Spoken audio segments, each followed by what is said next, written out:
I would like to talk about asylum. I am wondering if an American person can seek asylum in America.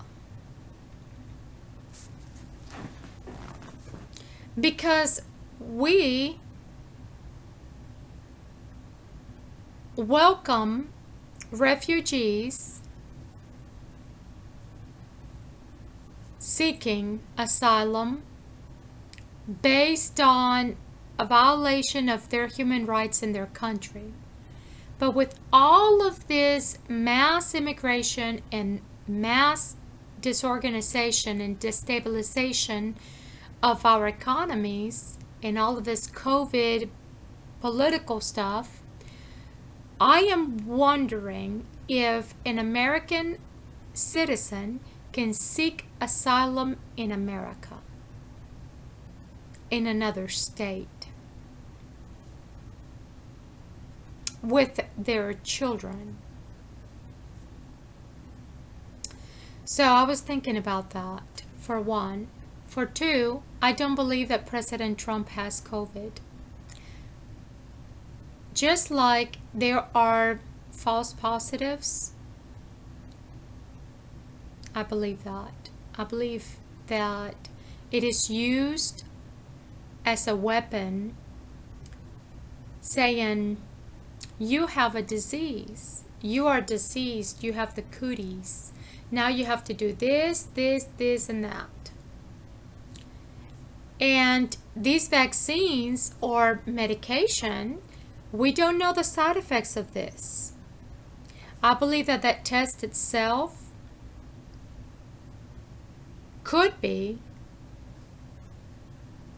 compromised because there have been these test swabs that have been tainted. There's always going to be a bad batch, and all of these things are for the scientists who are testing. And then they have this controlled group, and then they have the placebo group. And so you really don't know which one you are. See, I worked with a nurse in the Air Force. She was a nurse, an officer. And she said, Susan, I've come to the conclusion that we are all guinea pigs. And I didn't understand it then, but I clearly understand it now. So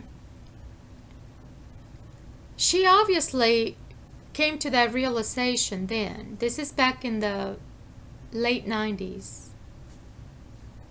So she must have seen something for herself that made her realize that.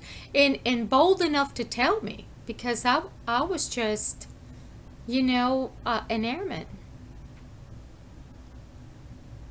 So a lot of these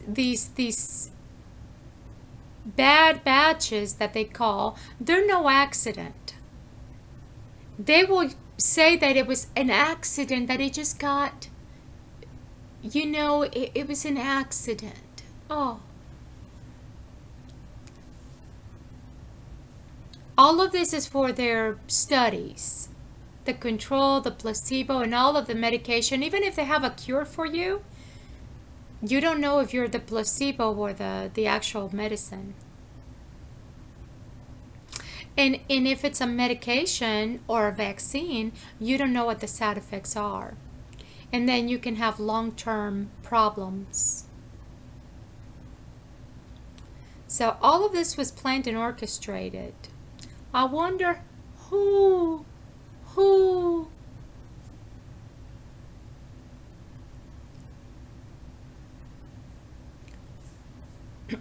just like when women are told, you have breast cancer, we have to do chemo and radiation and mastectomy. No! It has been proven that a mastectomy does not extend your life.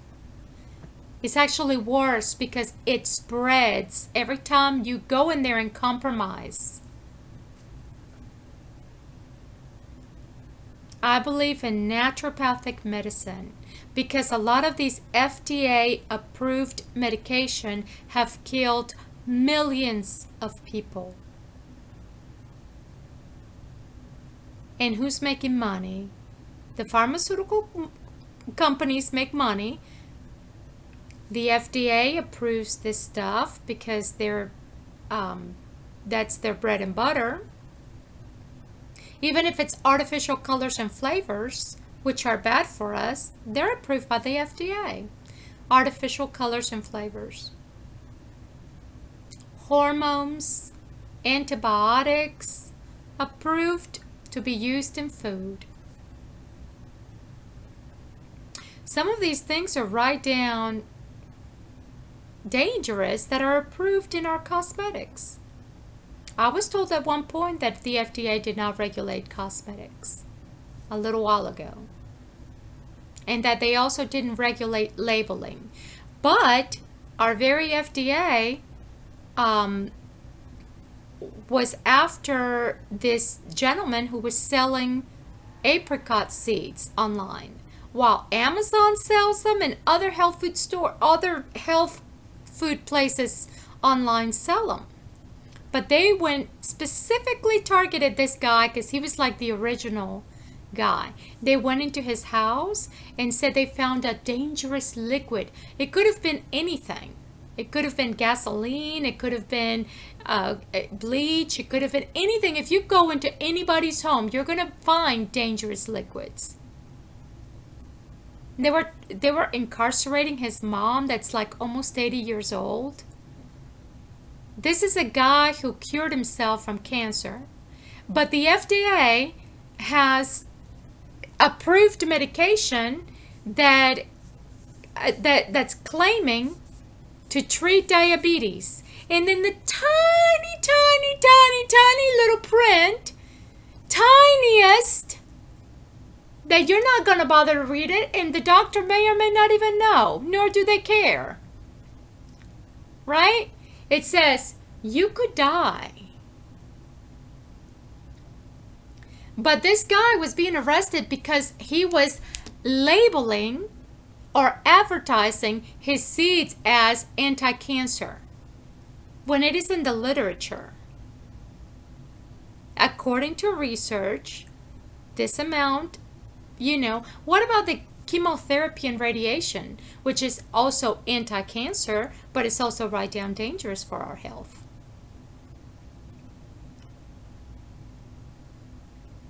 See, I don't know who these attorneys are that go in the to and from DHR. There was this lady who brought up to the judge's attention, totally irrelevant to my being potentially suicidal.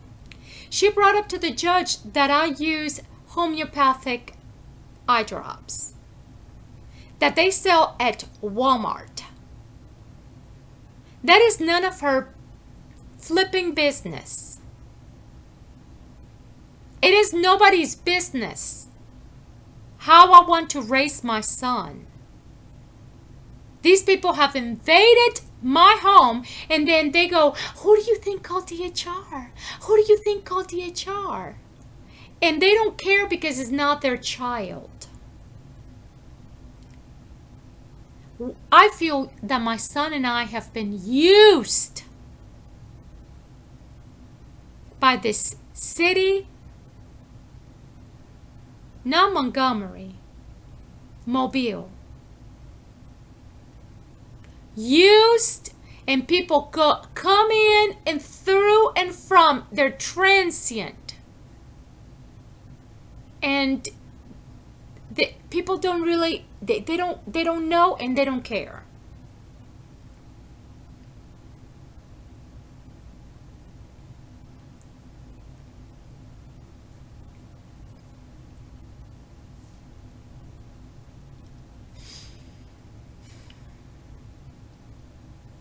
So there have been cases where women have been told you have cancer when they didn't, because they need patients.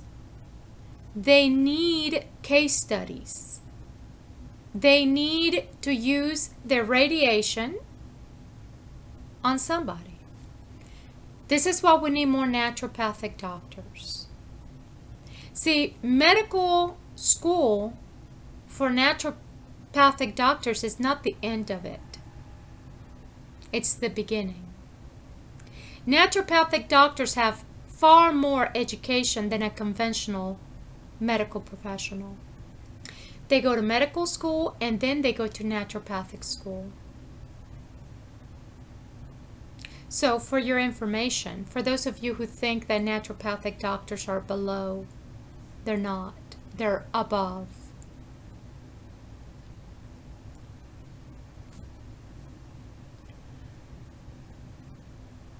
Suzanne Summers said that she was diagnosed with breast cancer, and she was like, there's got to be an alternative, because her doctor was telling her, yeah, you have to do radiation and chemotherapy, and she was like, no, there's another way.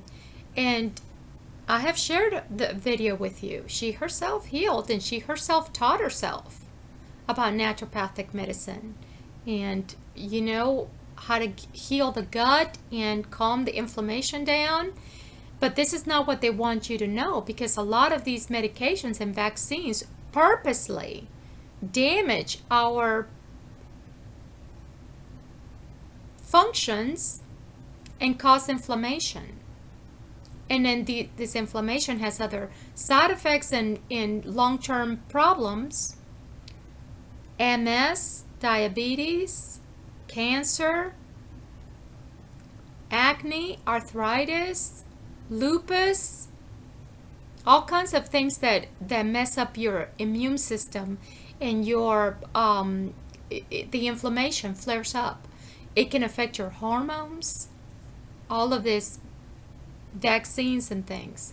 So why do you think all these kits are being picked up by DHR at the rate that they're being picked up? Because these doctors are needing guinea pigs. It is unbelievable, but it's in our faces.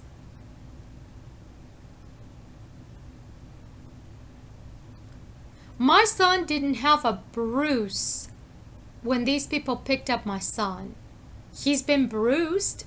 Yes, I would sometimes grab him, pinch him, spank his booty. But I'm the mama. In the Bible it says, spare the rod, you spoil the child. I birthed that child. I want him to eat healthy and don't be walking out away from me, because there are people watching all the time. These child traffickers, they work for the government. They work for the system. They cooperate. They're watching you. Slow motion at all times. And if they think that your teenager looks really cute, we have to be careful with our teenagers. Don't let your teenager go out there in a shirt that looks like she's wearing no pants.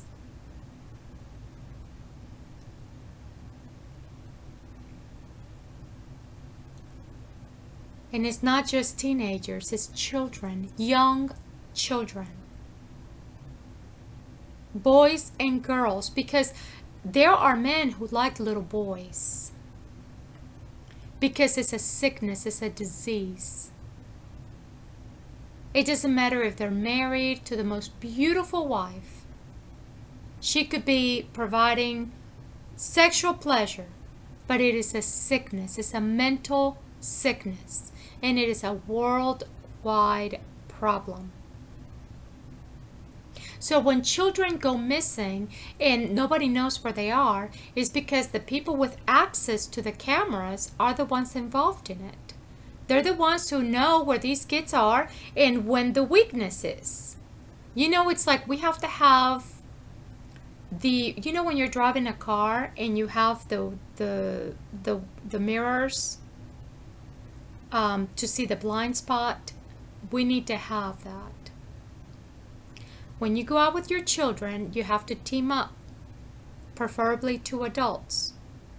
And you have to be vigilant. Do not park your car next to a van.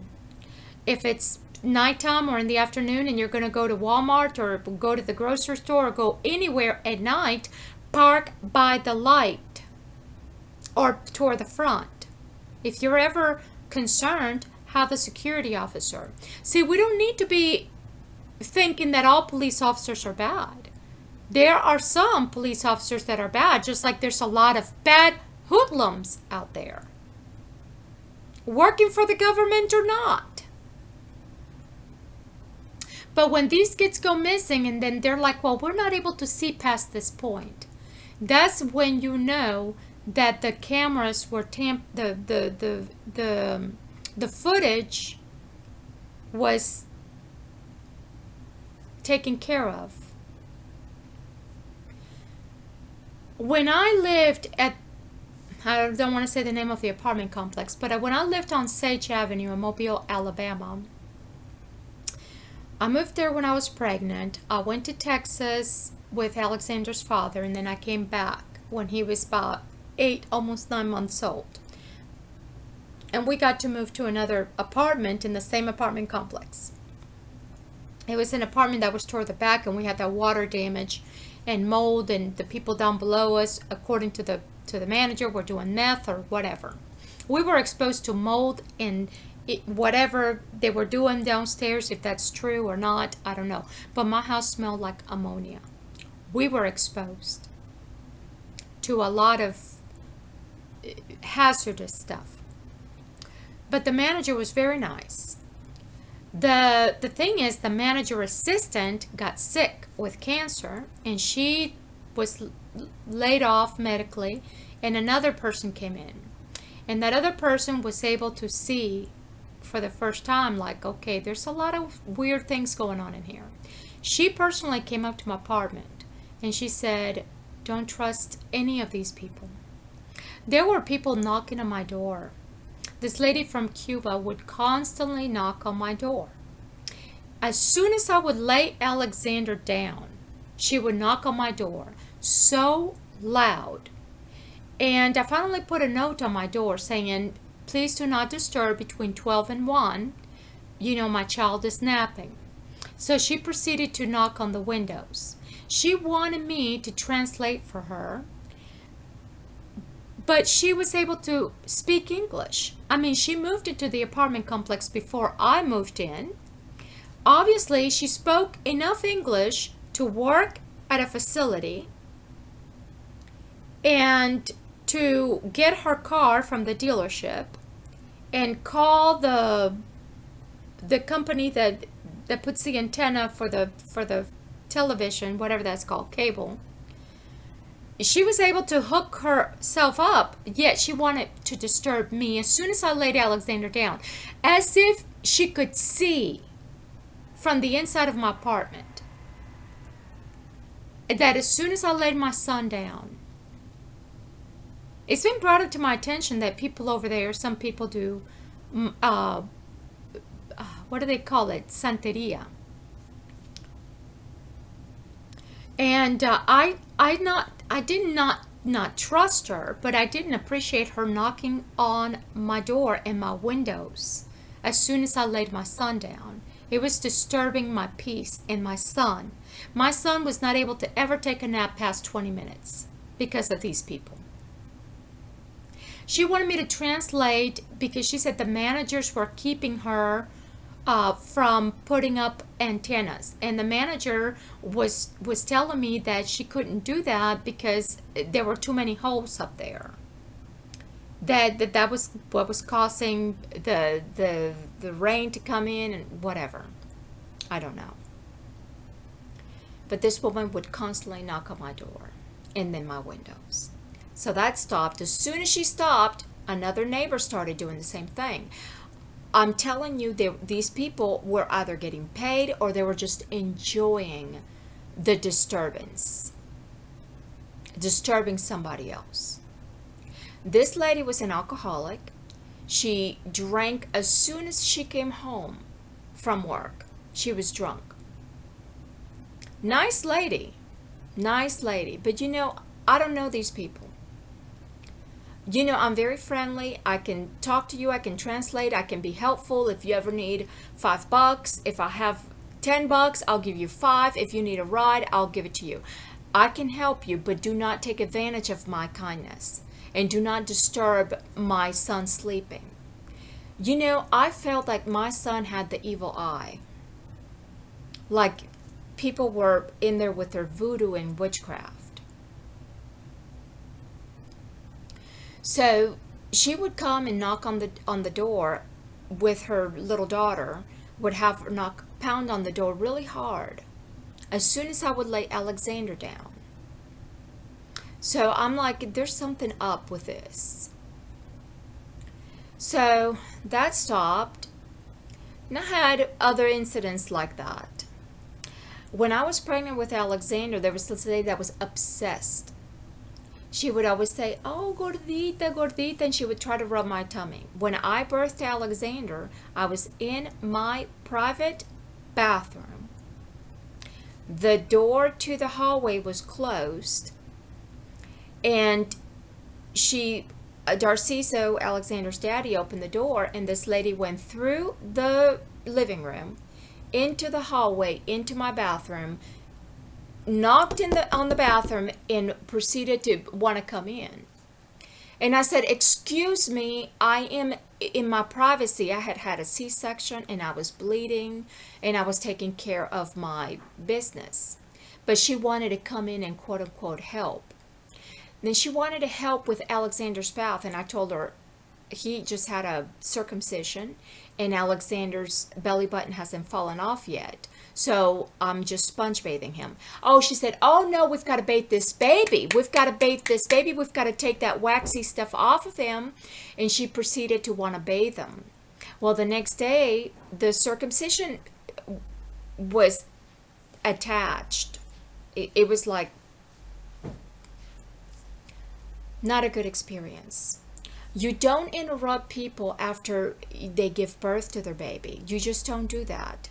Everybody wanted to be picking up Alexander. One time I was invited to eat a watermelon, and my neighbor was feeding my son with his spoon, with his germs.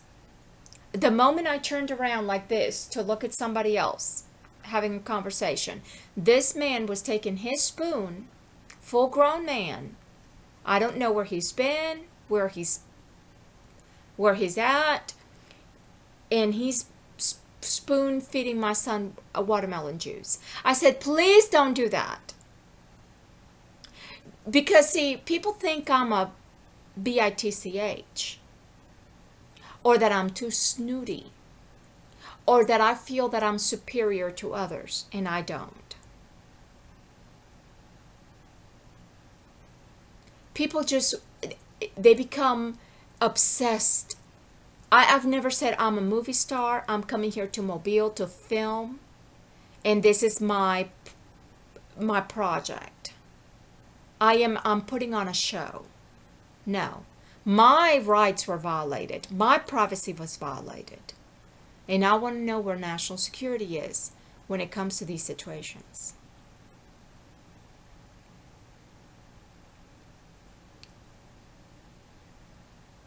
Do I think that President Trump has COVID? No. I believe that that is a false positive. There's a lot of these bad batches that are going around that when they put it in you, they actually give you something like mold or something. And then you don't know until later. "Oh, I'm sorry." There's a lawsuit being filed, so this attorney's going to make a lot of money. And then they have the cases of people being treated, the people who were exposed to the bad batch. You have half of them are the placebo group and half of them are the control group. And you don't know where you are because they won't tell you, right?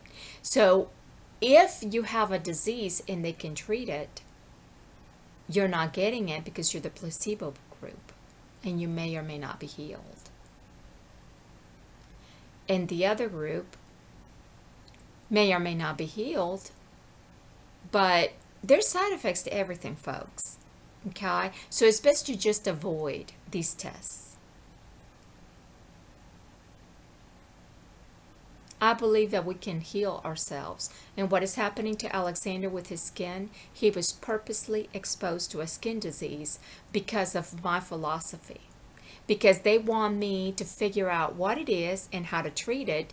And I'm not going to be able to treat it because these mother suckers have taken my son away from me, placed him in these different foster homes with a single man who had cancer.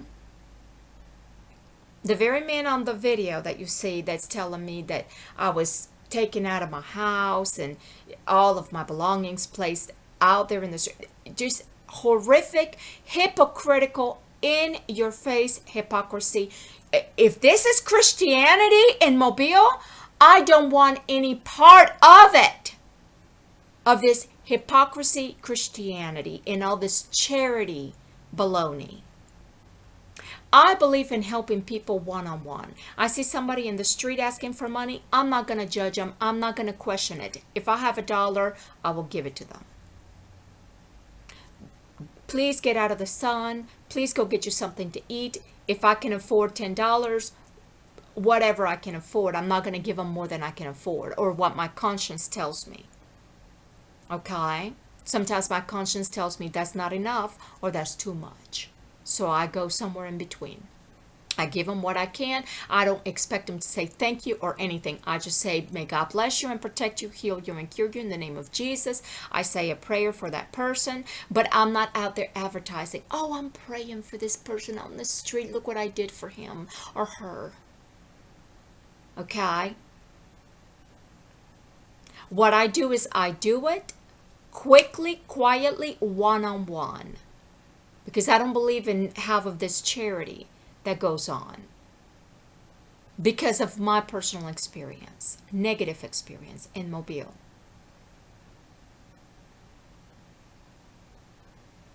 My son has been exposed purposely to a skin disease, and then you know what the caseworker said. Well, we don't know. The doctor already told you, Miss Valerino, this woman has no children. And she said, you don't know anything about me. You don't even know how old I am. That's right. We don't know these people. We don't know where they've been, where they're going, what school they went to. We don't know anything about these people. We don't even know how old they are. Yet they know everything about us, thanks to our national security. Because all conversations are monitored and recorded for quality purposes. And you see where this is going, folks. I have nothing to fear, nothing to hide.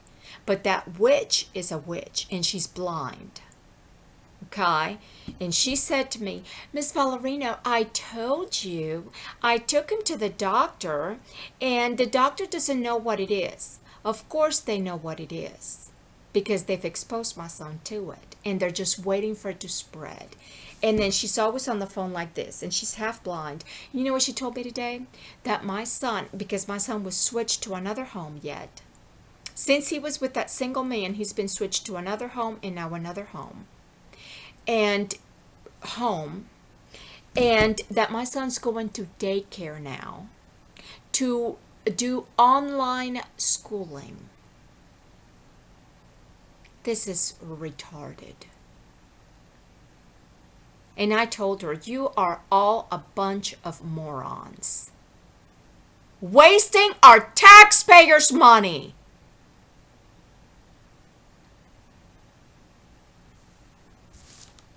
Thank you.